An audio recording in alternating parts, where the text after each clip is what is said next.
This the Prince of the Nightlife, DJ Melly Mel. Now tuned into the biggest. Chanel, Simone, April B, Flu Head, Grew Head podcast. Are you dumb? NYC, the ATL. Yeah, Brooklyn. What's good, everyone? You already know the vibes. It is your two favorite Brooklyn baddies, Chanel Simone. And your girl, April B. And welcome to the Flu Here, Grew Here podcast where worlds collide no matter where you reside. Period. We got a special guest in the building. We should say the definition of Flu Here, Grew Here. Absolutely. You already know he's from the city. Okay, period. From where we from. Okay. You know, we got CEO, serial entrepreneur, DJ. Who we got? Badmannn. The original Dada. With no introduction. We got Robby in the building. Woo! There we go. Yeah. What's good, Robby? Chilling. Yo, I like how y'all did the intro. How long you took for y'all to like get that down back? Well, it took two takes. He mean period. Nah. It just flows with us. Like it just flows. It's not something like a one, a two. You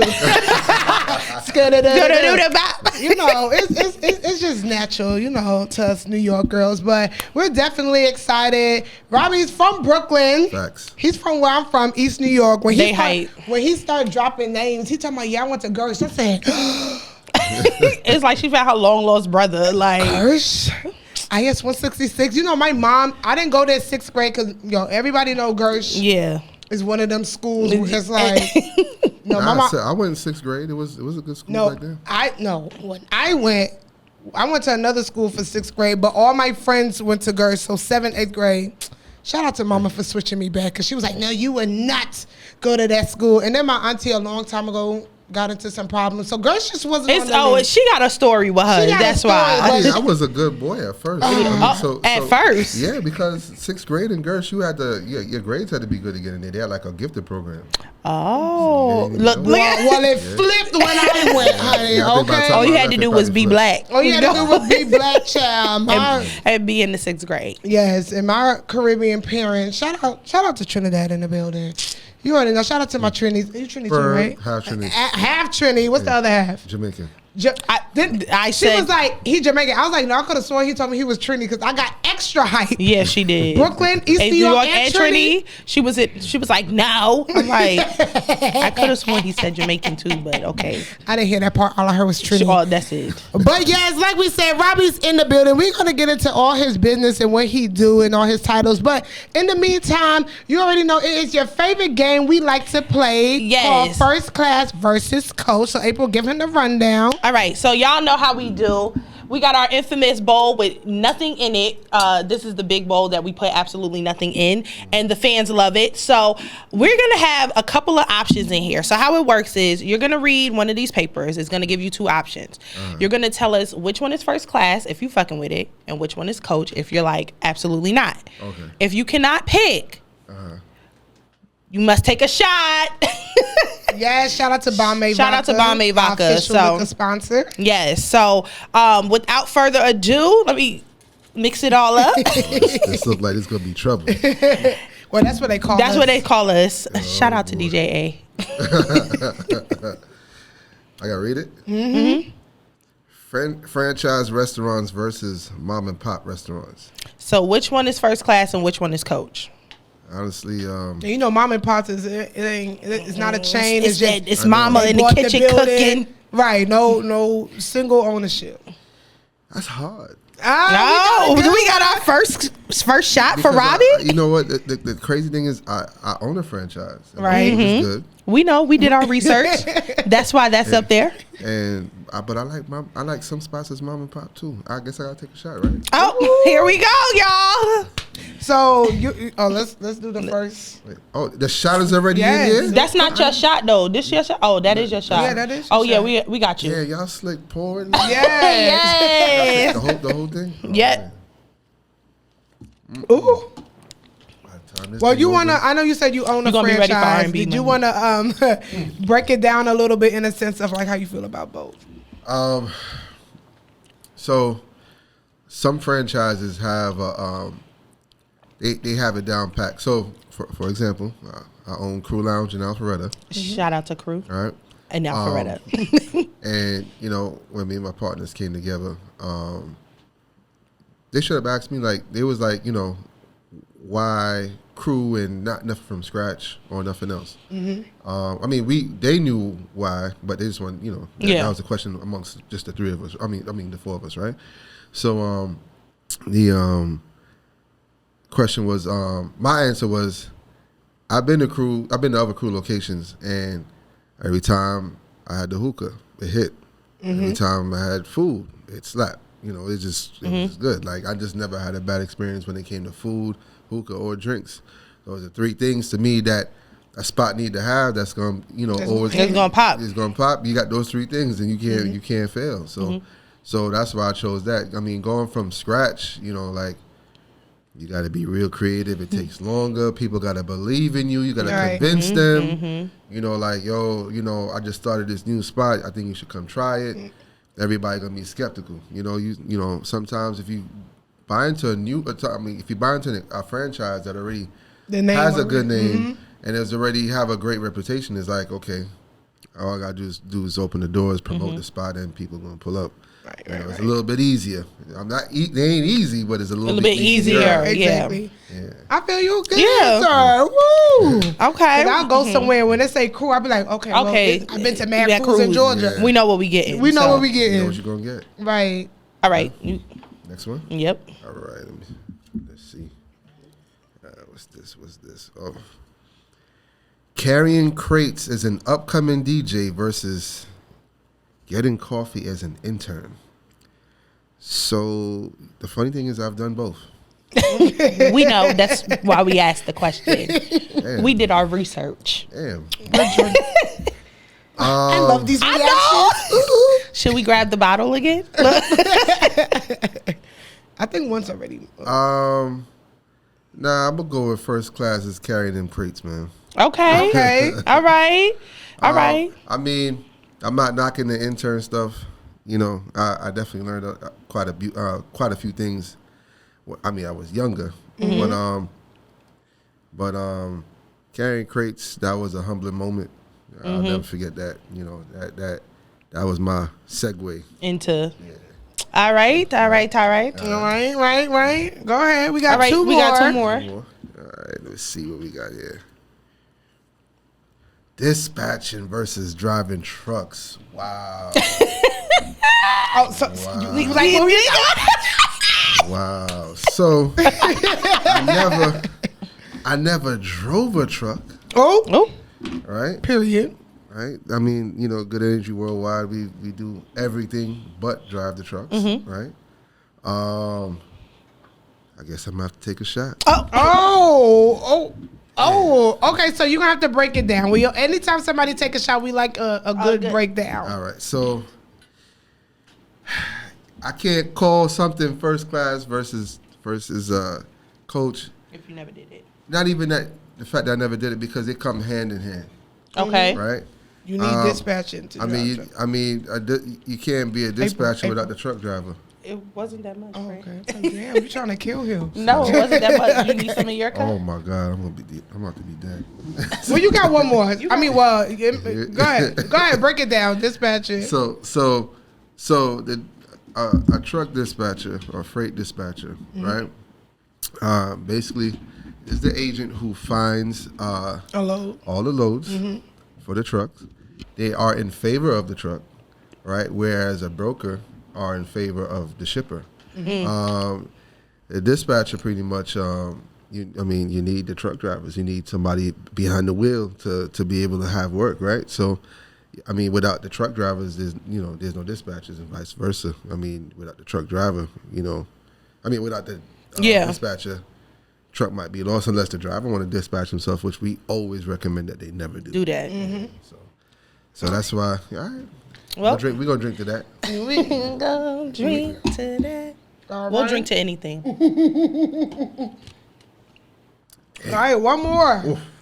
I'm gonna take this.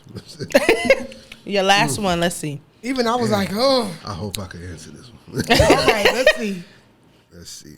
Bashment party versus kickback.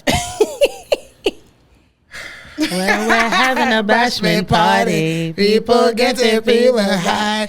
Wearing Gucci in the morning, feeling rich like Wesley Snipes. We said Drinking crystal with my shorty, burning the lighter to the night. Okay. So we're having a bashment party, so let's rock till morning light. Oh, Bashment time.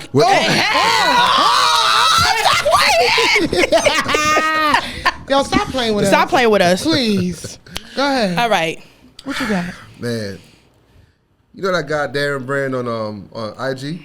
He be doing them little videos. Oh, He was yeah. talking about- Yeah. So I want to be like, for me,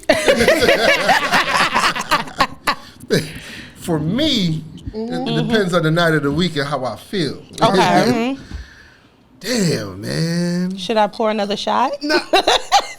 Damn.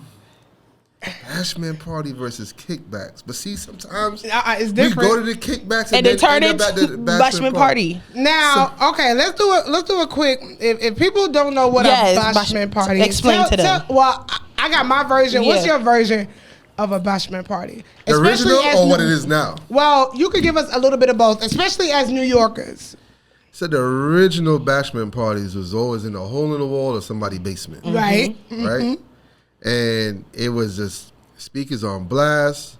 We was on the wall. People was winding up. We was It was dancing. a little spot. A little little spot. It'd be spot. like 5 people lined up next to Yeah. each When other. they say stop banging on the down furnace. Dubbing was going on. Yeah, dubbing. Remember, yo, they don't know nothing about that. Pure drinking. It was just Yes. like good times. It was like, what time is the party over? Right, and you could pull up at 3 in 3 the in the morning, morning. it is The still police don't low key shut it down. Nope. It'll probably be like on Miller, Georgia Ave, somewhere like you just pull up on the chilling. block, That's it. right? See, them places is dangerous. Yeah. Killer Miller. Yep. Miller. I remember. I ain't gonna say what house, but I remember a house on Miller that we. No. Miller, Wyona. All of that. Oh, he took. Oh, he took a. Oh wait, I gotta pour me another. I got one. I got half a Y'all shot. taking me back. And kickbacks is nothing too crazy. It could consist of a game night. It could just consist of, hey, we taking shots. We just chilling, listening to music. Game nights are the new kickbacks. Everybody like, Facts. let's do a game night. Yeah, But I'm overdue for a game night though. I ain't gonna lie.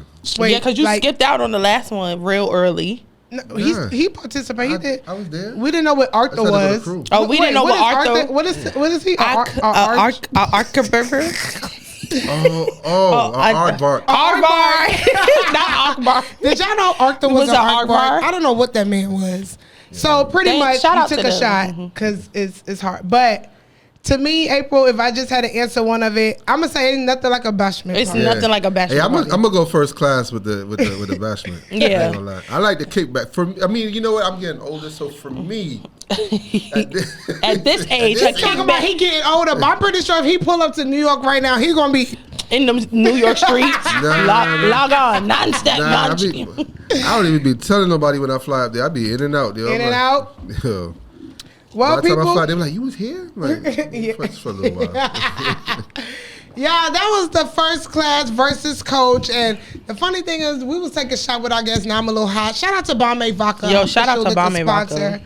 We about to go ahead and tap in with the check-in. Yeah, so y'all already know it's Flew Here, Grew Here. We have to check in.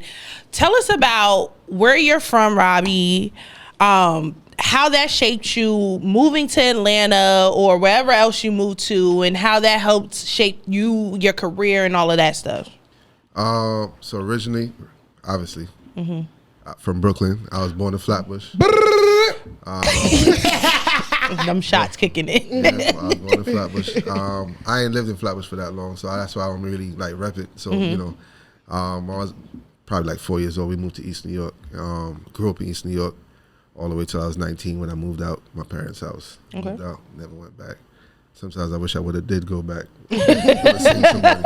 And be like that. Yo, Adulting is very ghetto. Yo, a hood I do not want to don't be recommend. in, right? Nah, but as a man, I always say you just gotta make it work. But basically, after moving out, went to Jersey. I was in the car industry for many years. Just like a Caribbean man. Got my ass in a little bit of trouble in my 20s. Had to sit down for a little bit. What's trouble? Have kids? No. Fred jail. Oh, I'm sorry. The law trouble. not kids is trouble. Oh, I got I'm kids. sorry. No, yo, Robby got kids. What's kids with an S? Yo. No, with an S or S? No, S. When we was at the game night, shout out to Finest, I was like, oh, he was like, no, I got this one. I'm like, oh. I'm like, what? So kids? No, the law. Oh. All right, keep going. Okay. So I had to sit my ass down for a little bit, figure out life, figure out what I'm gonna do different to never get my ass in trouble again. Mm-hmm. And you know when I came home, I got back into car industry again, and while I was setting up, you know, shout out to my cousin Alex. He told me about this trucking thing from way back then, and I'm like, what the hell is this nigga talking about? Trucks, like, yo, like, were you driving them shit? You about to buy a truck and you driving? Why come I buy a truck and I drive? Like, nah. We gonna own them. We gonna hire drivers. I'm like, okay, this is something different. I mean, this sounds expensive. Yeah. but I mean, if there's a way, you know, we gonna try to figure it out. So, when I came back home, I got back into the car industry. I was an auto broker and. Just grinded it out for some months and months and months, saved up some money, and actually I ended up buying my first truck. I remember I gave it to him at first, and sitting down there watching him like, so I got the truck now, and then I gave it to you, and then what do you do next? He's like, oh, we're gonna get you a driver, and I'm gonna run it. So I'm just sitting back here like, yo, this man. I'm like, how many of your trucks you running? And what you 18-wheeler? Yeah, 18-wheeler. Damn. Yeah, so I'm like, how many trucks you running? I'm like, yo, my man was, I forgot how many at the time, but it was quite a bit. Oh, so Alex was moving. Yeah, he was definitely moving. I'm like, you don't need help? He's like, nah, I got this. I got this.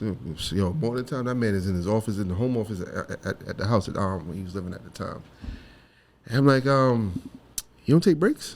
He's like, yo, I'll be so busy. Yo, my man was up from morning till night. I'm like, yo, when do you eat? You don't go nowhere. You have a life anymore? Like, yo, because you know what it is? Like, I remember us being younger. We was outside. Mm-hmm. You know, we would like to go out, party, do things, travel. Yo, my man was... Not that guy anymore. Sorry. Maybe the travel still, but he's like... Not even. He wasn't doing nothing. Oh, see? My man was homebody on the grind. See? So it was like... So I said to him, I'm like, yo, you sure you don't need help? I'm feeling bad. I want to work. Yeah. You know what I'm saying? Like, I mean, I had my car thing going on, but I'm like, yo, I'm willing to work. Like, you know, like show me something, you know? So I'm like, yo, what about on the dispatching side? Like, show me how to do that. So my man was like, all right, I'm going to come up and show you how to dispatch. He flew up for one day and showed me how to use a load board, and then left, right? So then I'm there like, all right, I think I got this. So I'm like, well, all right, what am I going to dispatch? She's like, you can dispatch your truck. Man, listen. I remember the first few loads I booked, that driver was mad at me. Well, you had him going what? Everywhere. Yeah, yo, the driver was like, you got me going... You got me deadheading the opposite direction from where I need to go. You're going to be wasting fuel. I'm like, oh. I'm like, well, that makes sense. So go back the other way. Right. So I'm like, yeah, probably I did book a bad load. So, I mean, after a while, I was calling that man. I was calling Alex every day for like a good few weeks, almost a month, till I got the hang of it. Then, I started, doing better. Mm-hmm. Then he was like, all right, here's another truck for, that belonged to somebody else that he was already dispatching. Did good with that. Then he had me another one. I remember when I got to like 5, and because at the time he had our trucking authority. He had trucks. He was dispatching other people's trucks that he's been helping out. Wow. Right? And he was also consulting people to help them start their own Wow. So let me ask this, Alex. He was the one with experience, or y'all both was just like, we gonna wing this? So no. He didn't. He wasn't winging it at that time. By that time, he already got the experience. So people now were hitting him up like, "Yo, I heard about you. I want to do what you're doing." Mm-hmm. Wow. Right? So he had like a waiting list. So at that point, I'm like, all right, just give me everything, and then you just go deal with the consulting part. After I got the hang of it. Right. So, and how much you was bringing in a week? Like, what? I always hear weekly, but not how much I bring in, but how much the trucks were doing. How much the trunk? Yeah. Back then, those trucks would do minimum $5,000 a week. Each truck. How long ago was that? This is back in 2017. Okay. That's not okay. Yeah.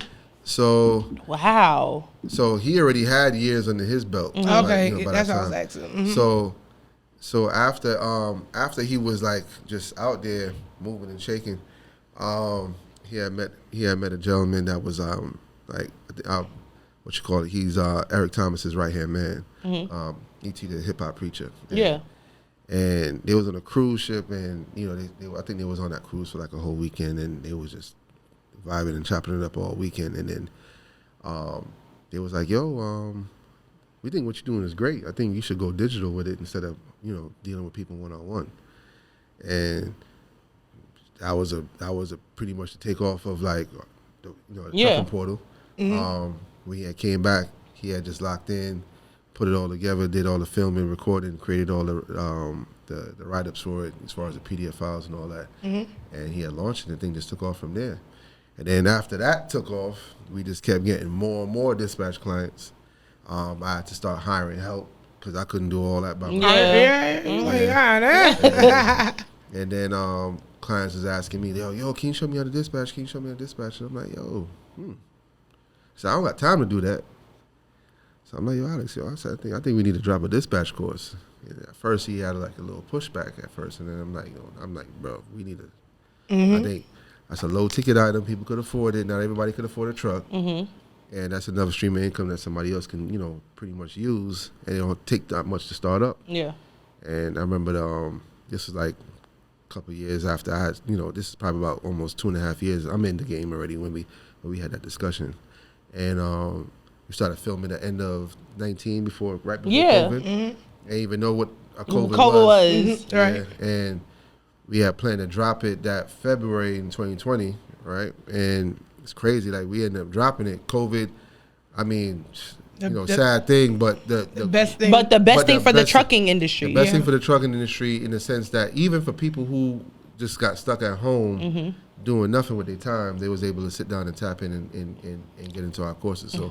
So we had dropped it that February in 2020, and that thing just took off like lightning. And that's fast forward.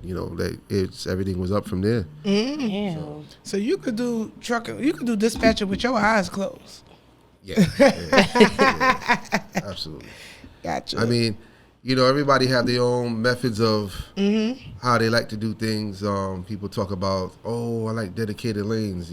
I know they like dedicated lanes because like they truck is on one contract and they just do the same thing, repeat everything every day. They don't gotta do no work. Me personally, like I always just like getting on the phone and talking to a broker and negotiating. That's just that's just you. Yeah, that's me. Like I like doing that. Some people want the easy way out. Sometimes you're not gonna make all the money doing shit easy. Right. That's just me. So got you. So I know people, you gotta buy the course, but we gonna ask you, Robby, if you could drop one gem in the sense of if somebody wants to get into dispatching, or let's say they're in it, they're not getting clients. What is something that what is one do and what is one don't that you could drop when it comes to dispatching? I mean, you listen. Some people just sit down. I mean, can you sit down at home and pick up clients? Yeah. I mean, there's so many different ways to recruit, carriers or whatever.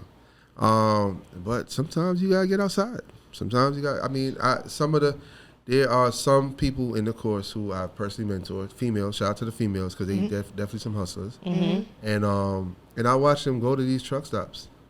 I was just about to say, like, go to a Walmart, see all them sleep trucks right there. They go to shippers, they go to receivers, they go to truck stops, and they just meet and greet people. I mean, listen, when you start a new business, you're gonna get a lot of no's before you get a yes. It is what it is, Gotcha. You know, so it ain't nothing. Ain't no rewards come easy. Yeah. Simple as that. You're gonna have to put in work. You know, and I learned that the hard way. You know, easy money ain't, and fast money ain't. No, it's good. So, it's good. How do you go from the car business to the trucking business to now the nightlife business? Right. Well, so, I got family members who used to own nightclubs back in the days, and you know, I have a couple of uncles. I mean, one of them used to own a couple nightclubs, and then they also taught me how to DJ. So it was just always something that I grew up watching and seeing, and it was a passion for me. So I'm like, yo, I'm gonna own one. You know, like I'm gonna get my own one day. So, you know, as the last few years went by, and of course, you know, you're making money and you just trying to figure out what's your next move. You want to make an investment.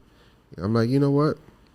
Let me go into nightlife. Hospitality is one thing that you can't lose on. You know, people go and drink regardless. Good times, bad times. They gonna drink. You either gonna drink your troubles away, or you gonna drink to celebrate. So, right. You know, it is what it is. So I said, you know what? It's something that I love. You know, I always tell people, do things that you love. Don't get a job and report to a job that you're gonna hate. I mean, listen, sometimes you gotta work and be uncomfortable for a little bit to go figure out your dreams, but don't start a career just because your parents told you to go do it. You know, don't go doing stuff and going to college and say, oh, I'm just going to do this because I'm pleasing my parents. Do it because you want to do it. You know, don't waste your parents' money. Don't waste your money. You know, right. Don't waste your time. Yeah, don't waste your time. I mean, shoot, I went to college for 3 semesters and I had to sit down at the beginning of the third semester. I'm like, do I really want to do this? What was it? What major you picked? I was computer engineering. Computer, okay. He know a little coding. Just the 3 semesters he learned. He know how to turn the computer off and on, so it don't work. Did you Restart it. Yeah. I went to school for 3 You brought up your parents, right? And so obviously you said you're from Trinidad. Well, you're byproduct of Trinidad and Jamaica. So your parents are immigrants from there. Talk about the pressure of being a child of immigrant parents to be successful, because like you said, like, don't just go somewhere because your parents want you to do it. But I know a lot of times, especially in like Caribbean African culture, like it's a big, like, you better be something or like you can't be no bum. And sometimes they don't think about entrepreneurship. Correct. Yeah. So I mean, yo, our American friends, I be telling them, I'm like, yo, y'all grew up privileged. Y'all be talking about white privilege. I'm like, y'all grew up privileged too. Because y'all parents be letting y'all do what y'all want. I'm like, I can't curse. If your parents back in them days even discovered that you even had weed in your possession, it's like, that was like possessing crack. You know? Like you had a controlled substance. Your parents, growing up in a Caribbean home back in the days, if your parents found out that you smoked weed, it was like the cops catching you with a brick of cocaine. Right, and they start screaming, they start praying over you. The drug addict. So your parents might deport you. Oh gosh. They might send you back to their home from their country that you are unfamiliar with. like that's every child that's a product of a Caribbean home. That's their biggest fear. Like my brother got sent to Jamaica for years because he was misbehaving. Oh, all right, you going? Yeah. I did summer school in Jamaica one summer. Oh. And I remember every day I'm sitting down there sweating like, yo, how did they do this? I'm like, yo, it's summer here all year round. And then I remember, the food, like school lunch is good, but I'm like. Yeah, what they had, jerk chicken?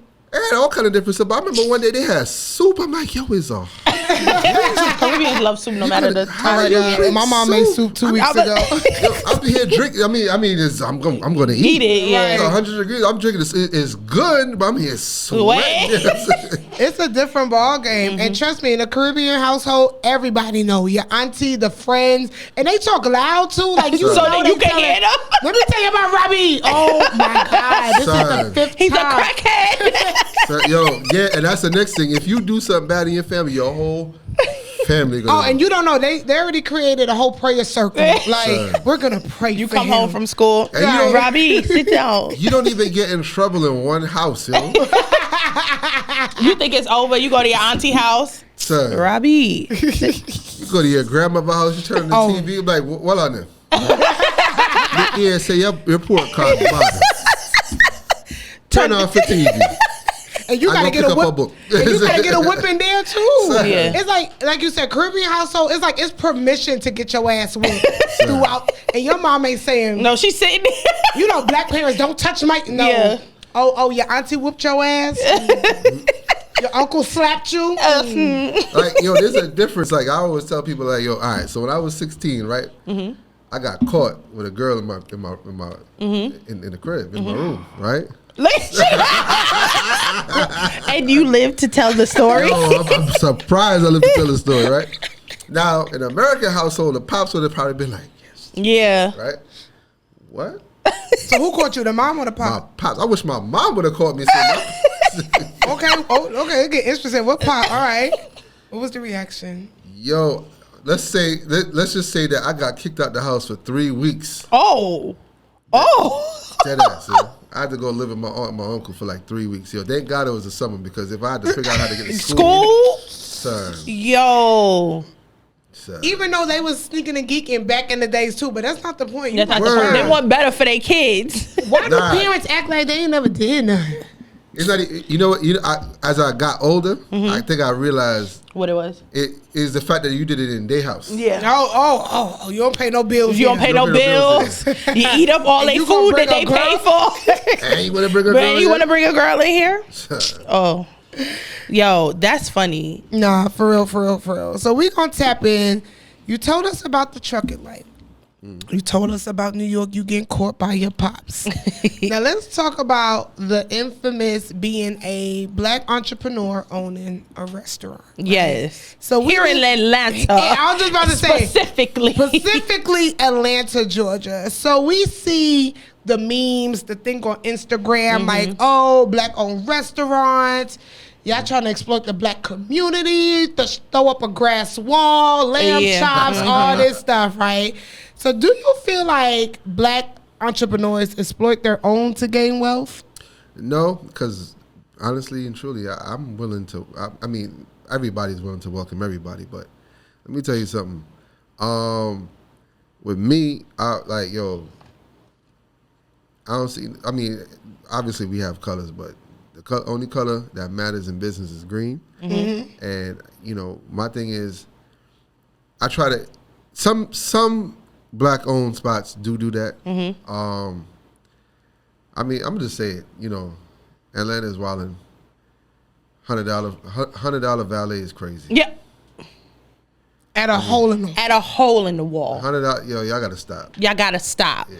I mean, I got valet, but I mean, yo, I remember when I first came down here. Yo, when did you move here? Right? We didn't even ask that. I came down here in 2021, right? Oh, you fresh. Yeah. Wait, from Jersey or Brooklyn? Brooklyn. Oh, you fresh. So still smelling the street on him. Still. So I remember when this spot named Medusa was open, right? Oh, we remember Medusa. So I goes there, and I pull up to the parking lot. There's a guy. I don't know if he was a sheriff or security, but he on like fatigues and the bulletproof vest. So I pull up. I'm like, yo, y'all got valet? My man is like, oh, that road right here is $100. I said, how much? Not that road. Yo, the road right here is $100. Not in front the venue. In front the venue, I think was another price. I didn't want to ask him how much that was. So he said, that road right there is $100. I said, what about the road right behind it? Mind you, you know, the parking lot, you have the lines and then this one and this one. So it's the same, like, you know, one car here, another car right here. So this row is 100. Oh, but this row. So, but this row right here, I said, so how much to park behind this car, right? Like right behind it? Free. Oh, I'm going to take free. Like, why am I going to give you $100 to park an inch away? So, you know what? We need to start reporting this to city. Do you even own the? Did they give you a permit to? They did not. People They're supposed to be insured. honestly. That they supposed to be. Oh, so next time we pull up, ask for their insurance. I like to see your insurance, sir. So you don't have it? I'm parking here for free. So then you got the parking, right? Then you got to get in. Then you either gonna pay to get in or you're gonna get a table. So I mean, let's give them grace for that. At least they're not gonna charge you for entry if you get the table, right? No, it's in there. It's hidden. But it's in you there. know, you just don't think about it because you're like, So here's where they hit you at. They're gonna hit you with the table minimum. All right, if you say bottle minimum, I mean if it's a weekend, bottle minimum, maybe $2 depending on the table size. That's graceful, right? But when you go, I mean, when I first came down here, they be like, yo, it depends on the spot that you go to. Yeah. Then they hitting you with a minimum $1,000 spend just to get in. I'm like, ooh. I'm like, somebody here special? Yeah, minimum 1,000 is OD. Yeah. Wait, that come with anything? No. I gotta order $1,000 worth of liquor. I'm like, damn. Shoot, you might as well throw in the bottle, girl. Right. right. Is she included? Yeah, she included. Like exactly. No. So you still got to tip her. Yep. Yeah. So the cool thing with crew is, we don't have entry fees, right? Mm-hmm. No. The only time crew would that. ever, if you ever show up to a crew, if they ever, I mean, and this has to probably get clear with corporate. So like, if you ever pull up to a crew and there was an entry fee, that means something special, super special is really going on. You know, but it's like 99% never an entry fee, no table minimums, and you know that's it. At Alpharetta, we got the largest location in the country, so. Yeah, because that is big. Yeah. When we first put up months ago, I was like, we was like, this is really a crew? Like, okay. The only section that I probably might have a minimum for is that stage, but I'm like, everywhere else is free. I mean, we have a whole VIP section, and it's still like no table minimums. You can just go sit down there. Yo, shout out to crew for that. Like, for real. People can come and enjoy, and it probably makes people want to buy more because it's like, oh, well, I ain't have to pay to get in. I ain't have to pay for it. Give me the bottle. You don't feel like you done spent your whole paycheck. Yeah. It's Friday night and now you can't even pay your bills. Yeah, come Monday, your damn account on E. You know what I'm saying? Like, that's to me, it should be like that. You know, especially like on weekdays. Like, I'll pull up to spots. I ain't gonna call no names in Atlanta. You know, I ain't gonna do that to Bill. I mean, I remember when I first came here. I remember on a Thursday or a Tuesday, walking to a spot just to get in. And my man was like, yo, 2 bottle minimum, $600. I'm like, yo, it's Thursday evening at 7 p.m. Welcome to Atlanta where every day is a party. Every day is a party. They don't care. I can't just sit down and have a meal and have a few drinks. It's Thursday at 7 p.m. Like, yo, 7 p.m. Why do you think like restaurants, especially like black-owned restaurants or just anything lounge in Atlanta charge so much? Like, I feel like because they know they can, but that's my opinion. It's partially that, but then, you know, being from the ownership side, it also comes down to the overhead too. I mean, this is why I always say that, you know, our people sometimes we just need to set a different tone. I mean, I'll give Atlanta more credit than New York because, you know, people in New York just rowdy as hell. at least you could sit down here. Yeah. But I feel like the environment, at least down here, is safer. But, you know, if we set a better tone, you know, venues won't need as much security. You know, you wouldn't need to hire a whole bunch of cops. Right. And that's expensive. I was just about to say, so is that where most of your overhead goes, is to security? Depends on the location. So for us, because y'all got a big location. We got a big location, but being the fact that we're in Alpharetta, we don't have to do security overkill. Okay. Right. But now imagine if you in the city. Right. Or if they don't have a security guard, I'm not going in. Yo, the spots on the south side, yo, God bless the owners, yo. They got to hire like the military to Yeah. And I believe it. I believe it. Right. Yeah. And the biggest thing why we brought that up to it, like I said, you know, social media plays a part, how we're seeing the customer service and everything with black owned. Like, for instance, is this not black owned, let's say a breakfast spot, and a guy came in, because I served too as well, and him and his wife, they was eating, and when I bought the check, they was like, this is it? And I'm like, yeah, I think they had 2 meals, a mimosa, and it came up to like maybe $64. And he was like, But when he went to another spot, and I'm gonna say black owned, it was like gratuity. This it came up to like 126. A service charge. Like, when I tell you, tax. he was looking at me like, "Did you not wait? This is it?" And I'm like, "Yeah." So people say it like in a sense of when you go to non-black owns, it's like they still drive the Benz, they still drive this, but they're not beating us over the head. Beating us up over the head. But when you go to other establishments, it's like two tops. It's like 130. One lobster tail is like $58, and it's like it be this small. Like the lobster tail be this small. If I go to farmers market, the lobster's $7.99. If I go to Kroger, the lobster is $6 a tail. Okay, right. So and like I said, this is this is not in the sense of to be like, oh, the drink. Right. It's actually right. It's good. Good. Shout out to Barmaid. Barmaid might have a new home. And I'm a tequila fan, so this is pretty good though. Oh, we about to send this footage to him. Yeah, a little bit more. Oh, all right. We gonna do some chaser though. You ain't gonna do me like that. Oh, I got you. Pass the chaser. So I'll answer that too. So I'm gonna be very, very honest with you, and this comes from me having a sales background, right? Mm-hmm. Okay. Oh yeah, I don't trust car deal. That's what I said. When he started, like, you used to sell car. I don't trust you. I'm gonna be very frank. Black people don't tip. I was a server, and that is true. Okay. Black people don't tip. Look at us. Automatic gratuity at a black establishment is it has to be there. I can low key see that. Yeah. But what she walked away. I'm about to say, when it's automatic gratuity, what we say? How y'all know I wanted to tip her this much? Exactly. I wanted to tip her more. No, you didn't. Black folk don't tip, so automatic gratuity is definitely necessary. The reason why you go to a white establishment, if they don't have it, is because listen, they don't have to deal with those issues. And it's a diverse crowd. Caucasian people are very generous when it comes to service. I know that for years. Even when I sold cars, no matter what I sold a car for, if they negotiated the hell out of me or if it was not, all my clients who was Caucasian, they definitely always tip me like $50, $100 always. I never asked for it. I never required it. I never expected it, but they just always did it. Yeah. That's just how they are. They are very generous. So it's not something that is pretty much required. And then also overhead is a little bit less because those type of establishments don't require security. Right. I feel you. Okay. You gotta do better. If y'all stop coming to their clubs and messing it up, they wouldn't have to charge so much for a lobster tail. We gotta do better. They don't gotta require security. Right. It's the environment's a little different.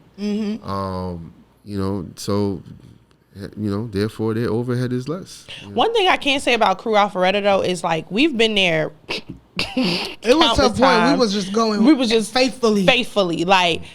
And there's never really been an altercation that we can recall that like I feel safe there. Yeah, absolutely. There was one argument. I'm gonna say I'm always very real. There was one argument I remember one night between two guys. We was there for that. Was it on a Thursday? It was on a Thursday. Robby. The security got them so fast. I didn't even notice it. Robby, let me just tell you, we was there for that. This one right here, the guy, like, I guess Jeff, shout out to Jeff. Yeah. He like got the guy down. Yeah. This one was kicking the guy. Talk about get off of Jeff. Get off of him. Okay, real quick, y'all. The fight happened by the bar. By the stage, by the DJ booth. It was to the point where they felt on me because we always by the stage. Like we said, shout out to the DJs. Next thing you know, Jeff came in like a spider. She was like, I think they about to argue. Next thing you know, they started swinging. So they fell on my leg. Jeff trying to get them. My ass. Chanel don't like to be left out. Chanel don't like to be left out. So she was like, get off of him. I'm like, but it was done. It was done. Quick, and out, you know what's gone. Crazy? I'm always say this to guys too. That altercation happened because of a female. Remember we said because she was hyping it up. We was like, "Girl, shut up!" I reviewed the camera. She the one that started it. We was like, "Yo, girl, like, shut up." She was still. And when we asked the security, like, "Yo, like, so they not coming back in?" He was like, "Yo, we was gonna let the girl back in, but she just kept going." Like, and then I went outside. I spoke to them, and she was like, I don't know. I felt like she was intoxicated. She was on. I'm like, you don't need to party or drink no more. You need to go home.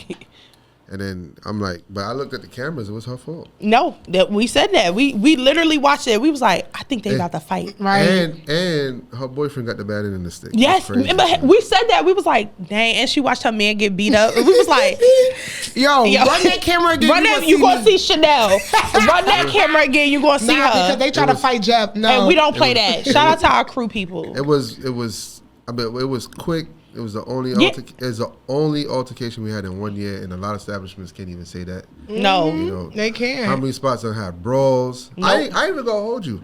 Even in Alpharetta, and as bougie as that place is, the other spot, like there's a bar. I mean, and it's not black owned. No, we know. The other folks is there, and they be brawling all the time. And cops be telling me, I'm like, word, I'm like, damn, they be I'm like Billy and Brian. And that's another thing I was going to ask you. Being in Alpharetta, do you feel the pressure? Because everybody know, if you live in Atlanta, we know the city of Atlanta crazy, South Side. Of course, when you hear Alpharetta, you like, do they put pressure on you all as a black owned in a sense of like, if you ever go to Alpharetta, it's like drive like this, look straight, you can't turn up in Alpharetta. Yeah. So are they putting like an extra special eye on y'all because y'all black owned, and is it like, all right now? You know what? All right, buddy. All right, buddy, old pal. I gotta honestly say no. I love that. Yeah, honestly, you know, I think the town is. Let's take a shot for that, Fred. Like, Fred, don't act like you ain't got a shot in there.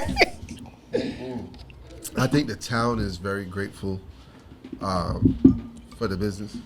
I mean, obviously, you know, they making money off the taxes. Yeah. So they grateful for the business. It's bringing revenue in. Yeah. It's, you know, helping to keep their lights on, pay some salaries. Yeah. You know, so it just, you know, and we're not there causing no riffraffs. We close on time. They do. They will kick you out. Yeah, we don't, you know, there ain't no violence. There ain't nothing crazy happening in the parking lot. You know, I don't have no crazy amount of cops sitting outside and intimidating people. I just, you know, I had them, you know, I'll have the township police be there on a Saturday. Just, you know, one guy be there, but I mean, security does a good job. I mean, you know, the officers outside, people have grown. You know, again, you know what crew feel like? It feel like family. Yeah. It does. Like it feel like family. Like shout out to my girl Lala. I love Lala. That's everything. Latifah or Lavanya? Oh gosh, the one with the big butt. She had a bubble booty. The thick one. That's Lavanya. Lavanya, yeah. But we love Latifah too, because she don't play. One thing about she don't play, but every time we go, I always ask for Lala because she's just so sweet.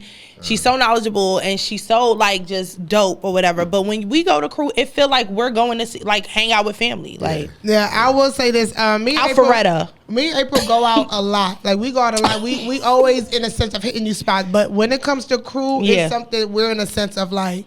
As soon as we walk in, we like, what's up? You know what they say? Don't trust the girls that know the security guards. We them girls. We them girls that know the security guards. I was gonna say, Robby, don't ding them. But shout out to Demetrius. Shout out to Officer Brown. Shout out to Jeff. Shout out to Light Bright. She know who she is. The woman who. Yeah, exactly. Shout out to the point where as soon as we pull up, they be like, here they go. And then too, this how you know we definitely show love to you in a sense of supporting your business. And little do you know, and this is why I tell April, it's so important to show up and support because we've been going for a long time. Yeah. And the fact that you are on our show, we truly appreciate it. Absolutely. Look at me, I spent a lot of money. But shout out to that. Sometimes we be looking at our bill like. But we do it with no hesitation because we know we're going to be back. So just before we wrap up, so one thing about you, you're the owner, the DJ, the hype man, the bartender, and of course the main part of the logistics and operation of crew and just anything that you do, period. So talk about how important it is to know every aspect of your business for it to be successful. All right, so I'm still learning on the bartending part. He just be pouring shots, y'all. Like, don't ask for no mixed drink. You might get a chaser. You might get a I'm still learning. This tastes like lemonade. Like now, DJing wise, of course, logistics wise, a lot of that work is definitely done by myself and Shanika. Shout out to Shanika and my GM Bean. We every day waking up in and out, just dealing with bills and dealing with making sure that we got everything that we need to operate. It's a lot of hard work. I'm not gonna lie to you. It's so many moving parts. I never knew or realized how difficult it could be to run a hospitality business, restaurant / nightclub / lounge, whatever you want to name it, because the space is huge. But it comes with a lot. I mean, a spot that size requires a lot of staff, requires a lot of resources, vendors, and it's just a lot of moving parts. And I mean, as time goes by, it does get easier because you get used to it and you done learn all the mistakes, what to do, what not to do. But I mean, let me tell you something. For anybody who wants to go into that type of business, or whether it be a restaurant, lounge, or a nightclub, just know it ain't easy. You ain't gonna open the door and the money's just gonna be flying. And don't think because you see a spot where the bottles flying, the owner's just getting rich. They ain't sure. It ain't like that. I know you said last question, but I want to talk about this because every time we see Robby DJ, his eyes light up. What's the love of DJ for you? Like, he be like, no. Every time he get up there, it's like, yeah, DJ Robby. So the thing is, I didn't start taking DJing serious until probably like the end of 2012. I mean, you just gotta have a passion for it. I mean, if you have that passion for it, it's just you're gonna be in that zone. Is just different. It's almost like the same type of. It's almost like the same type of like high that an artist might get from performing. Wow. You're basically up there performing. I mean, you're not necessarily using your voice and singing the song word for word, but I mean, think about it. You the one that's out there controlling the whole party, making sure people dance. You got to choose the right songs. You got to transition it right. You got to, so the timing got to be right. You got to know who's in front of you to make sure that they receive the music well. So it's very challenging in a sense that, I'm not taking nothing from an artist. I mean, you're talented, you know how to sing, People come there because they know your songs. But as a DJ, you got to know what songs to pick. Don't think because we know Palange, we want to hear it. But we don't. Not in everybody's set. I feel like Robby going to be like, oh, DJ called out? I got it. And see, the thing with me, I always challenge myself. I try to be that DJ that goes up there and try to play something different. Like, I want the people to be like, damn, yo, I didn't hear that in. Wow. He playing that? Yo, what you do when the crowd don't respond? Like, yeah, so I mean, and then, every DJ is always going to have that moment that a crowd may not respond to a song that you might play. Shoot, you better find the next song quick. Yo, y'all gotta come to Crew on Thursdays. Like, that's if you really want to see Robby DJ. Like, come to Crew on Thursdays. But shoot, I've been DJing even more often than that now. Oh, okay. All right, y'all. But Thursdays for sure. I'm definitely there Thursdays. I'm definitely there Saturdays. Those are 2 guaranteed days I'm there. I feel like I've been Saturdays a couple times, but I feel like Thursday you Caribbean, you from Brooklyn. I feel like you this get is that. your night. Yeah. This your night. Right. This your night to shine. So. All right, well, that concludes this episode. Well, not this episode, this segment, check-in segment with Robby. So y'all give it up for him. Oh my God. No, it was just low. Relax. I got it. Go ahead. All right, y'all. Oh, go ahead, bro. All right, well, our last segment is called Baggage Claim. So today we're going to do the baggage that comes with Atlanta restaurants, the commonalities in an Atlanta lounge. So you can tell us if this is true or false. All right, I'll start. Lamb chops. Is that true that every Atlanta lounge is going to have lamb chops? True. What's one food item, even though you have lamb chops on your menu, right? Of course. Yes. What is one food item where you like, again? Even though you have it at yours, but you just see it. What's a food item for you where you like? The again food item? Yeah.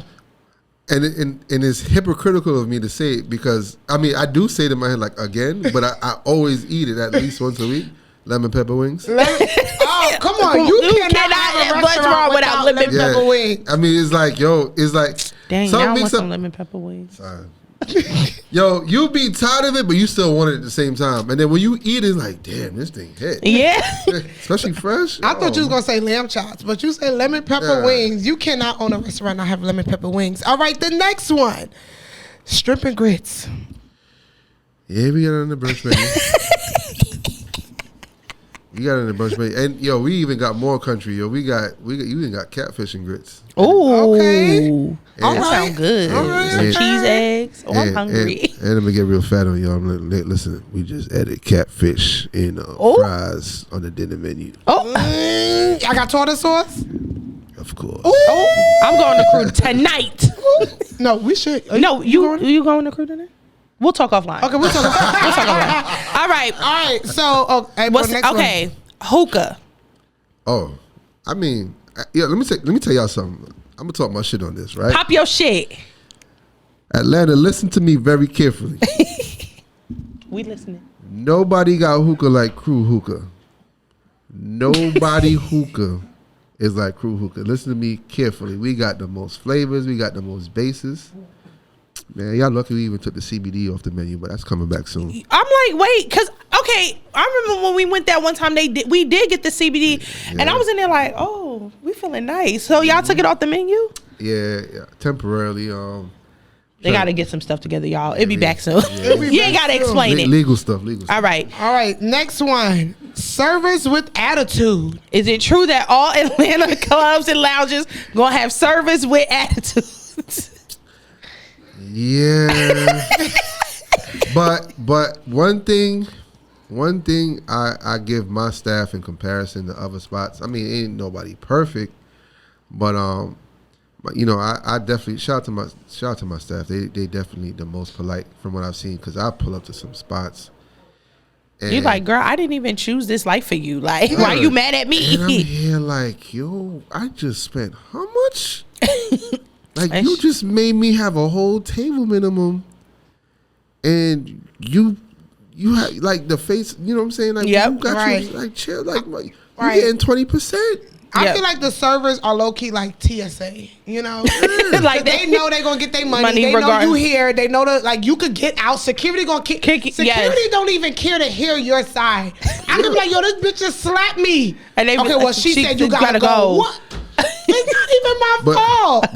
But now with Crew Alpharetta, we the pre-check of TSA. We the most like the clear, you know. Okay.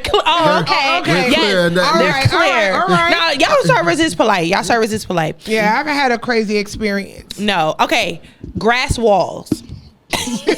Well, that I mean. Well, Crew is known for Crew is known for that. Yeah, they are. Everybody else is just doing grass walls. Crew is the original name is a hemp lounge, so it's like so green is the color. It's just that, you know, I just be having mad different colors on the lighting part, but the original color is green. So it's been a thing for Crew for a long time, but now everybody's doing the grass wall and the neon lights and, you know. Yeah. Okay.